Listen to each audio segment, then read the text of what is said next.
જો તમારે એસપી કે આઈજી નથી સાંભળતા, ન્યાય નથી મળે એવું લાગે છે, તો આ લિસ્ટ ફરી એક વખત જોઈ લેજો, એમના નામ જાણી લેજો, તમે એમનો સંપર્ક કરી શકો છો. હવે જે અધિકારીઓને મૂકવામાં આવ્યા છે કિરણ, એમાં તો મોટાભાગના અધિકારીઓ ડીઆઈજી છે, જેમને લગભગ વર્ષ પહેલાં ડીઆઈજીનું પ્રમોશન 11 મહિના પહેલાં મળી ગયું, અને 6 મહિનાથી તો એવું છે કે એમની પાસે પોસ્ટિંગ જ નથી, કામ જ નથી. એ ડીઆઈજી બધા આમાં છે કે જેમને આ વધારાની જવાબદારી સોંપવામાં આવી છે, પણ એ લોકો રાહ જોઈ બેઠા છે સરકાર આ બધું તો કરે, પણ એમના પોસ્ટિંગ કરે તો એમનો મોક્ષ થાય.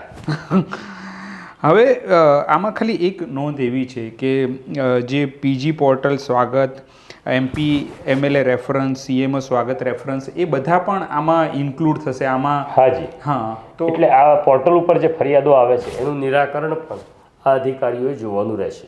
અચ્છા, એટલે આ બધું જ ટૂંકમાં આમાં સમાવી દીધું છે જે અરજીઓ. અને આ અધિકારીઓ મહિનામાં 2 વખત એમને ફાળવવામાં આવેલા જિલ્લામાં જવાનું છે.